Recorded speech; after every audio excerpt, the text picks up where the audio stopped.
जय हिंद बच्चों। पिछले लेक्चर में हम लोगों ने वेक्टर सब स्पेस जो है उसकी डेफिनेशन देखी और एक एग्जांपल भी देखा था। हम लोगों ने देखा कि अगर V प्लस डॉट कोई एक वेक्टर स्पेस है फील्ड F पे और W नॉन एम्प्टी सबसेट है V का, तो W को सब स्पेस होने के लिए V के खुद भी एक वेक्टर स्पेस होना पड़ता है इन्हीं दोनों ऑपरेशन के संग and over the same field F। यानी W को भी V1, V2, V3 तीन कंडीशंस जो मैंने बताई थी वेक्टर स्पेस होने के लिए किसी नॉन एम्प्टी सेट के, उन तीनों कंडीशंस को सेटिस्फाई करना पड़ेगा और ये तीनों कंडीशंस खुद ही सब कंडीशंस को अपने अंदर रखते हैं। यहाँ पर V1 में हम देखते हैं कि हमें टोटल 5 कंडीशंस प्रूव करनी होती है। आप डिटेल जाकर देख सकते हैं उस लेक्चर में जहाँ पर मैंने वेक्टर स्पेस की डेफिनेशन बताई थी। तो V1 में हमें 5 कंडीशंस प्रूव करनी होती है। 3 कंडीशंस हमें यहाँ प्रूव करके दिखानी होती है V2 में और 2 कंडीशन यहाँ पर दिखानी होती है। यानी टोटल हमें कितनी कंडीशंस चेक करनी होगी, 10 कंडीशंस अगर हमें प्रूव करना है कि W जो है वो भी एक वो क्या है वेक्टर सब स्पेस है V का। ठीक, तो ये एक बड़ा लेंथी प्रोसेस हो जाता है कि किसी भी सबसेट को, नॉन एम्प्टी सबसेट को अगर हमें चेक करना है कि वो एक सब स्पेस है, तो इतने प्रोसेस के थ्रू 10 स्टेप्स के थ्रू सारा लंबा चौड़ा कैलकुलेशन वगैरह प्रूफ वगैरह हमको करने पड़ते हैं, कंडीशंस दिखानी पड़ती हैं। क्या हो अगर हमारे पास अगर कोई ऐसा तरीका हो जिसे किसी एक स्टेप में या केवल एक फॉर्मूला के जरिए हम अगर प्रूफ कर पाए कि ये जो W है वो V का क्या है, एक सब स्पेस है, तो चीजें हमारे लिए थोड़ी आसान हो जाएंगी। इतने लंबे प्रोसेस की बजाय अगर हमारे पास एक सिंपल सा कोई फॉर्मूला हो या 1-2 रिजल्ट्स हो जिनको चेक करने से हम ये चीज प्रूफ कर पाए, तो कितनी चीजें आसान हो जाएंगी हमारे। ठीक, तो उसी के लिए कुछ थ्योरम्स बनाए गए हैं जो हमारे इस लेंथी वर्क को हमारे लिए आसान करते हैं और हमारे लिए सिंपल हो जाता है इस W को इस वेक्टर स्पेस V का सब स्पेस दिखाना। तो वो थ्योरम आपको बोर्ड पर लिखा हुआ दिख रहा होगा, उसे मैं एक्सप्लेन कर देती हूँ। थ्योरम कहता है कि अगर हमारे पास कोई वेक्टर स्पेस है VF और W जो है उसका एक नॉन एम्प्टी सबसेट है V का, तो W को सब स्पेस होने के लिए 2 कंडीशन से केवल सेटिस्फाई करने की जरूरत है। वो 2 कंडीशंस क्या है? पहली कंडीशन है कि W जो है वो क्लोज्ड अंडर एडिशन, यानी अगर W सब स्पेस है, इसको फिर से समझ लेते हैं, VF एक वेक्टर स्पेस है और W नॉन एम्प्टी सबसेट है V का। ठीक, अगर W एक सब स्पेस है V का, तो वो 2 कंडीशंस हैं उनको जरूर सेटिस्फाई करेगा। वो कंडीशंस कौन सी है? पहली कंडीशन है कि W जो है वो प्लस ऑपरेशन जो है हमारा इंटरनल ऑपरेशन, उसके संग क्या होगा, क्लोजर लॉ को सेटिस्फाई करेगा। यानी अगर अल्फा और बीटा कोई भी 2 एलिमेंट्स हैं W के, तो अल्फा प्लस बीटा भी क्या होगा, वो इस W के अंदर का ही एलिमेंट होगा। ओके, और दूसरी कंडीशन W जो है वो क्लोज होगा अंडर स्केलर मल्टीप्लीकेशन। यानी अगर हम कोई भी एलिमेंट A लेते हैं फील्ड F का और कोई भी वेक्टर अल्फा लेते हैं W के अंदर, तो A डॉट अल्फा जो है वो भी W के अंदर होगा। तो W अगर सब स्पेस है तो वो इन दोनों कंडीशंस को सेटिस्फाई करेगा। इसके ठीक कन्वर्स प्रोसेस में अगर W एक नॉन एम्प्टी सबसेट है और हमें प्रूफ करना है कि ये सब स्पेस है, ये तो देखिए हमने क्या किया, हमने माना कि W सब स्पेस है तो ये दोनों चीजें होल्ड करेगी। लेकिन इनके कन्वर्स प्रोसेस में अगर हमारे पास W एक नॉन एम्प्टी सेट है और हम प्रूफ करना चाहते हैं कि ये सब स्पेस है, तो हमें बस दिखाना होगा कि W के अंदर ये दोनों कंडीशन सेटिस्फाइड है। ठीक, यानी W के अंदर अगर केवल इन 2 बातों को हम प्रूफ करके दिखा देते हैं, तो हमें सारी 10 कंडीशंस जो थी सब स्पेस को प्रूफ करने के लिए V1, V2, V3 उन सब को प्रूफ करने की कोई जरूरत नहीं है। केवल ये 2 कंडीशंस अगर सेटिस्फाइड है W के लिए, तो हम कह सकते हैं कि W जो है वो क्या है, सब स्पेस है V का। ठीक, तो इन दोनों पार्ट को हमको प्रूफ करके दिखाना है। पहले स्टेप में हम क्या करेंगे, हम मान के चलेंगे कि W सब स्पेस है V का, तो उसके अंदर ये कंडीशंस हमारी होल्ड करेंगी। और अगर हम मानते हैं कि W नॉन एम्प्टी सबसेट है और उसके अंदर ये दोनों कंडीशन सेटिस्फाइड है, तो वो क्या होगा, W केवल नॉन एम्प्टी सबसेट ही नहीं होगा, सब स्पेस भी होगा V का। ये हमें कन्वर्स पार्ट में लिखा है। इफ एंड ओनली जो लिखा है इसका मतलब यही है, हमें दोनों पार्ट प्रूफ करके दिखाना है। और एक बार जैसे ही हमारा ये वाला पार्ट प्रूव हो गया, ठीक, तो अगर हमें W को सब स्पेस V का प्रूफ करना है, तो हमें जरूरत नहीं है सारी कंडीशंस को दिखाने की। हम केवल इन दोनों कंडीशंस को प्रूफ करके ये कह सकते हैं कि W जो है वो क्या है, एक सब स्पेस है V का। ठीक, क्यों? अब ये बात आती है कि केवल 2 कंडीशंस ही क्यों, ये दोनों कंडीशंस क्यों, केवल इन्हीं के सेटिस्फाइड होने से W जो है वो सारे V1, V2, V3 को सेटिस्फाई करेगा। देखिए बात ये है कि अगर W नॉन एम्प्टी सबसेट है V का, तो कुछ प्रॉपर्टीज तो ये खुद अपने आप इनहेरिट कर लेगा V की। जो V2 और V3 कंडीशंस है हमारी, वो सिंपली अपने आप प्रूव हो जाएंगी W के लिए, क्योंकि W V का ही सबसेट है, तो ये इन प्रॉपर्टीज को भी इनहेरिट करेगा। प्रॉपर्टी V1 जो है उसमें प्रॉब्लम होती है, ठीक, तो वो V1 प्रॉपर्टी जो है, ये दोनों कंडीशंस अगर होल्ड कर रही है W के अंदर, तो V1 कंडीशन भी ऑटोमेटिकली जो है W के अंदर होल्ड कर जाएगा। यानी W प्लस जो एबिलियन ग्रुप बनाना है हमको, वो कंडीशन केवल होल्ड करने के लिए हमें इन दोनों क्लॉज की जरूरत पड़ेगी। और V2 V3 तो ऑटोमेटिकली इनहेरिट हो जाएंगे W के लिए V की हेल्प से। इस चीज को इस तरह से आप समझ ले सकते हैं कि मान लीजिए जैसे मैंने फैमिली का एग्जांपल दिया था, फैमिली जो है वो कहती है कि ठीक है, कोई भी फैमिली है, उसके कुछ घर के मेंबर्स हैं, तो क्या होता है, कुछ प्रॉपर्टीज तो मेंबर्स अपने आप ही इनहेरिट कर लेते हैं। जैसे अगर फैमिली के पास अच्छा घर है तो उसके मेंबर्स भी उसी घर में रहेंगे, ठीक। फैमिली के पास कार है तो ओन करते हैं, तो बच्चे भी जो है उस घर के, वो उनके लिए भी वो कार है, वो उसे भी यूज कर सकते हैं।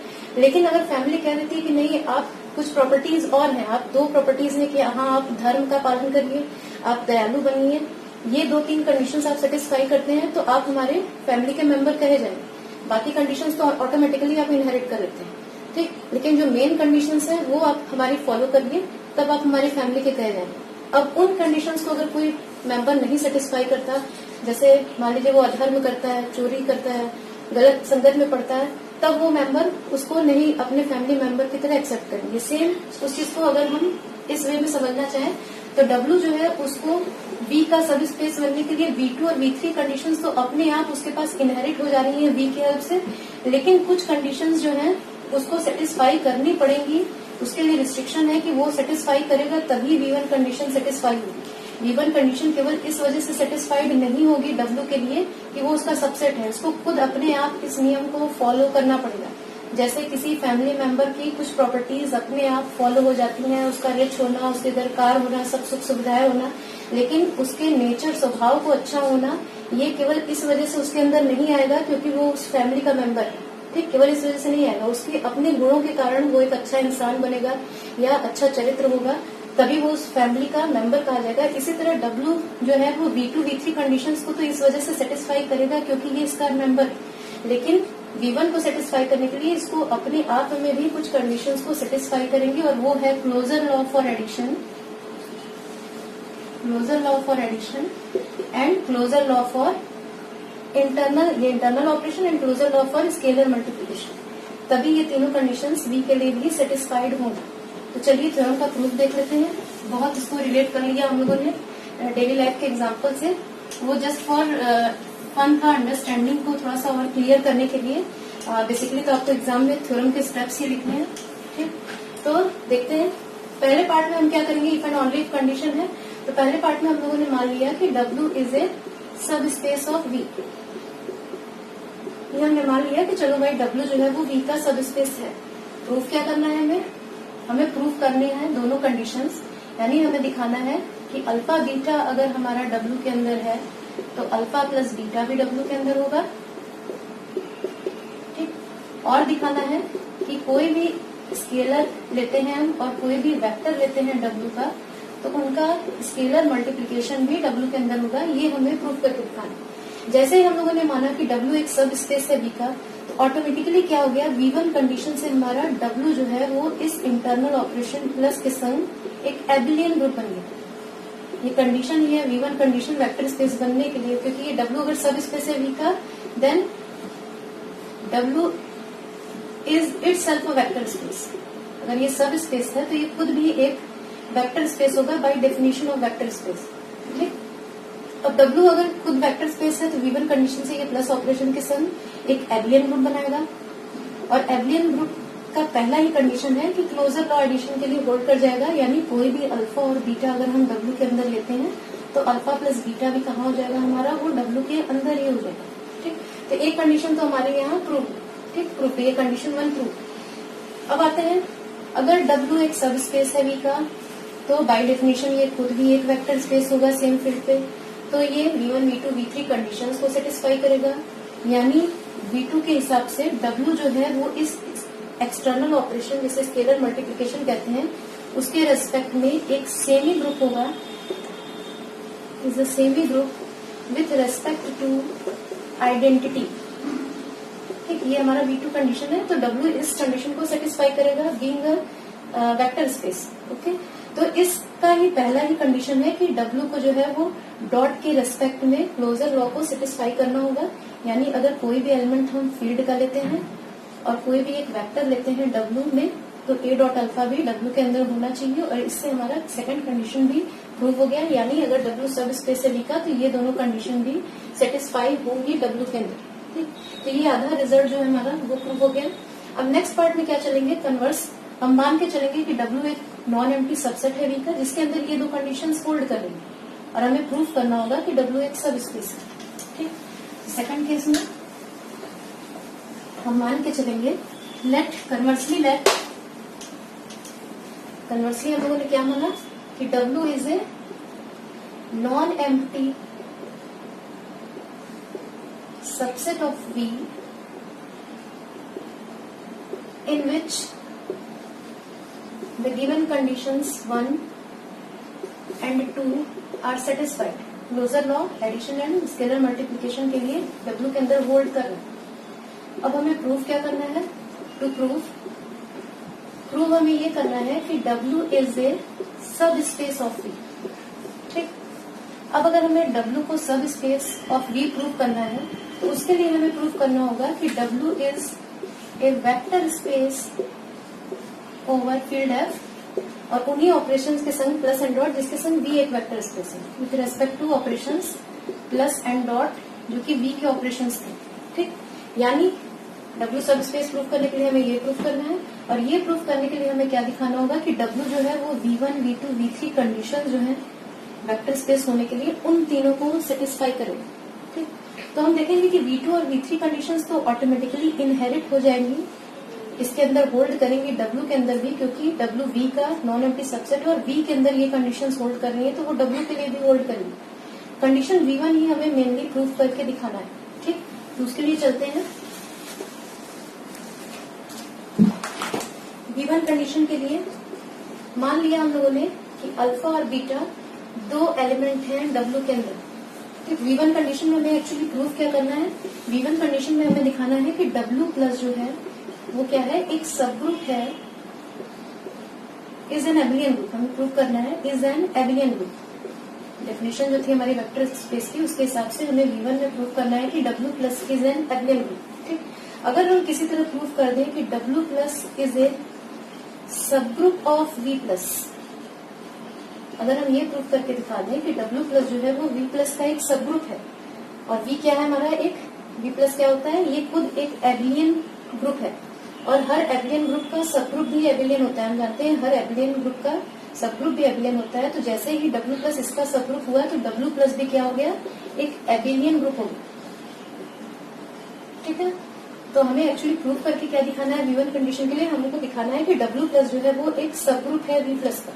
और ये प्रूफ कैसे करके हम लोग दिखाएंगे, सब ग्रुप वाले लेक्चर में आप लोगों ने देखा होगा कि अगर हमें H को प्रूफ करना है कि ये ग्रुप G का सब ग्रुप है, तो हम क्या करते थे, दो एलिमेंट्स हम लेते थे H के अंदर और दिखा देते थे कि A, अगर ये ऑपरेशन O है G के लिए, तो A ऑपरेशन B जो है हम वो भी दिखा देते थे, A ऑपरेशन B इनवर्स ये भी अगर H के अंदर है तो ये इम्प्लाई करता था H इज ए सब ग्रुप ऑफ G।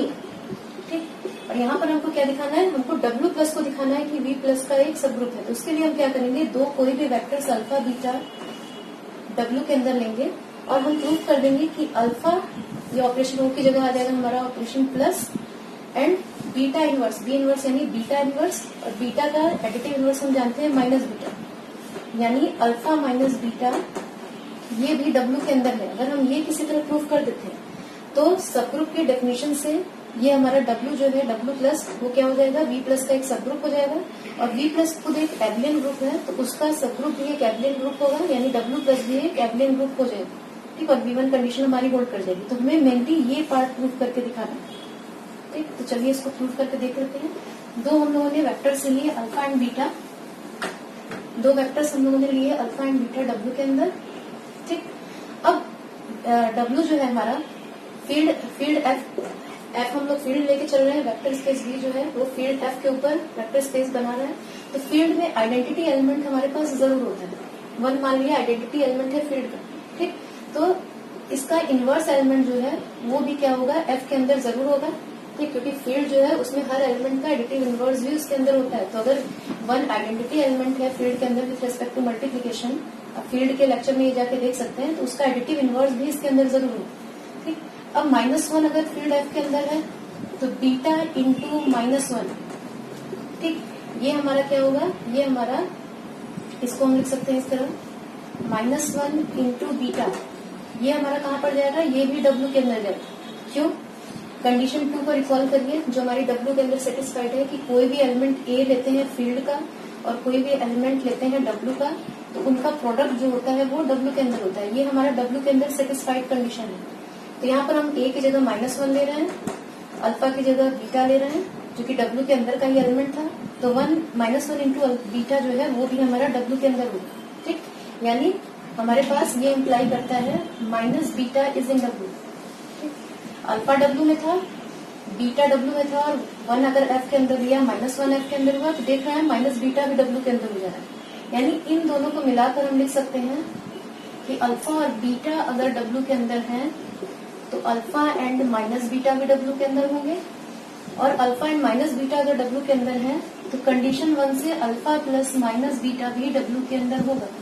कंडीशन 1 में दिया हुआ था कि अगर डब्ल्यू के 2 एलिमेंट्स लेते हैं तो उनका एडिशन करने पर नया एलिमेंट भी डब्ल्यू के अंदर होगा। ये कंडीशन 1 से हमें मिल गई। और ये इम्प्लाई करता है अल्फा माइनस बीटा डब्ल्यू के अंदर है। ये इम्प्लाई करता है कि डब्ल्यू प्लस इज अ सब ग्रुप ऑफ बी प्लस, और बी प्लस क्योंकि एक एबिलियन ग्रुप है तो डब्ल्यू प्लस उसका सब ग्रुप होने की वजह से क्या हो जाएगा, वो खुद भी एक एबिलियन ग्रुप हो जाएगा। यानी कंडीशन V1 जो हमारी है कि W plus is an abelian group, ये हम लोगों ने प्रूव करके दिखा दिया। V2 कंडीशन में हमें प्रूव करना है कि W डॉट के संग सेमी ग्रुप विथ आइडेंटिटी बनाता है, is a semi group with identity. Okay, इसका पहला ही एलिमेंट पहले लिया ए फील्ड एफ का, कोई भी एक वेक्टर लिया अल्फा डब्ल्यू में, तो ए डॉट अल्फा भी हमारा डब्ल्यू के अंदर होना चाहिए, और ये होगा डब्ल्यू के अंदर बाई कंडीशन 2, क्योंकि डब्ल्यू के अंदर कंडीशन 2 सेटिस्फाई कर रही है। तो ये हमारा जो V2 का पहला कंडीशन है ये तो अपने आप होल्ड कर लिया। V2 का सेकंड कंडीशन है कि एसोसिएटिव लॉ होल्ड करना चाहिए डब्ल्यू में फॉर ऑपरेशन दिस। ठीक, तो हमने 2 एलिमेंट्स लिए फील्ड के, एक एलिमेंट लिया डब्ल्यू का, ठीक, जो डब्ल्यू में होने की वजह से ऑटोमेटिकली हमारा अल्फा कहाँ है, V के अंदर भी चला गया। ये अल्फा हमारा यहाँ है तो वो डब्ल्यू के अंदर है तो ऑटोमेटिकली V के अंदर चला गया। ये property A B alpha equal A B alpha ये हमारी होल्ड करेगी, क्योंकि अगर 2 एलिमेंट फील्ड के हैं और एक वेक्टर स्पेस का एलिमेंट है तो वो उसके अंदर होल्ड करती है। ठीक, तो ये कंडीशन होल्ड कर जाएगी, क्योंकि अल्फा डब्ल्यू में होने का मतलब ऑटोमेटिकली वो V के अंदर है, तो ये प्रॉपर्टी इनहेरिट होगी। ठीक, और कंडीशन 3 है हमारा कि आइडेंटिटी एलिमेंट इस ऑपरेशन के लिए मिलना चाहिए हमको फील्ड एफ में। ठीक, तो फील्ड एफ के अंदर आइडेंटिटी एलिमेंट 1 जो है वो हमें मिलेगा, क्योंकि वही सेम फील्ड है जो V के लिए थी, वही हम W के लिए भी फील्ड ले रहे हैं। तो कोई भी एलिमेंट अगर हम लेते हैं ए डब्ल्यू का, तो इस आइडेंटिटी एलिमेंट के संग इस एलिमेंट को जब हम लगाते हैं तो हमें ए वापस मिलना चाहिए। तो ये मिलेगा क्योंकि W V के अंदर ही, और V के अंदर ये प्रॉपर्टी हो करती है। V के किसी भी एलिमेंट के लिए अगर हम ए लेते हैं तो 1 के संग इस स्केलर मल्टीप्लिकेशन के संग हमें वही एलिमेंट वापस मिलता है। तो अगर वो W के अंदर है तब भी ये होल्ड करेगा, यानी V2 कंडीशन भी हमारी होल्ड करेगी। V3 कंडीशन जो है उसके अंदर 2 सब कंडीशन आती है हमारी। पहली कंडीशन कि कोई भी 2 स्केलर्स लिए हमने और एक वेक्टर लिया V के अंदर, तो A plus B alpha equal A alpha plus B alpha, ये हम लोग को प्रूव करना है। ठीक, अब अल्फा अगर डब्ल्यू में है तो वो ऑटोमेटिकली V के अंदर भी होगा। ठीक, और ये कंडीशन हम जानते हैं V के अंदर कोई वेक्टर लेते हैं अल्फा और 2 फील्ड के एलिमेंट, तो ये V के अंदर होल्ड करती है, तो ये ऑटोमेटिकली W के लिए भी होल्ड कर गई। ठीक, सिंपली अगर कोई एक स्केलर हम लेते हैं A के अंदर और 2 वेक्टर्स लेते हैं अल्फा एंड बीटा W के अंदर, तो हमें प्रूव करना होगा कि A dot alpha plus beta equals A dot alpha plus A dot beta. ठीक, तो ये कंडीशन भी हमारी होल्ड करेगी, क्योंकि अल्फा बीटा डब्ल्यू में होने के साथ साथ अल्फा बीटा हमारे कहाँ है, V के अंदर भी, और V के अंदर अगर कोई 2 वेक्टर्स अल्फा बीटा हम लेते हैं तो वो इस कंडीशन को सेटिस्फाई करते हैं, क्योंकि V वेक्टर स्पेस है, तो ये W के लिए भी ऑटोमेटिकली सेटिस्फाइड हो जाएंगे। ठीक है, तो हम देखते हैं कि सारी V1, V2, V3 कंडीशंस को जो है W वो सेटिस्फाई कर रहा है। तो वेक्टर स्पेस की डेफिनेशन से W is a vector space over F, और उन्हीं ऑपरेशंस के संग जिनके संग V वेक्टर स्पेस था सेम फील्ड पे, तो ये W क्या हो गया, इज अ सब space of V over field F। ठीक, ये हमारा प्रूफ है। यानी आगे से अगर हमें किसी नॉन एम्प्टी सबसेट W को वेक्टर स्पेस V के प्रूफ करना है कि ये सब स्पेस है, तो हम सिंपली प्रूफ कर सकते हैं कि अगर अल्फा बीटा हम W के अंदर लेते हैं तो अल्फा प्लस बीटा भी W के अंदर होगा, एंड अगर कोई भी फील्ड का एलिमेंट लेते हैं और एक वेक्टर लेते हैं कोई भी W के अंदर, तो उनका स्केलर मल्टीपल भी W के अंदर होगा। सिंपली इन दो कंडीशंस को प्रूव करके हम प्रूव कर सकते हैं कि W जो है वो सब स्पेस है वेक्टर स्पेस V का। ठीक, तो चीजें बहुत सिंपल रहती हैं।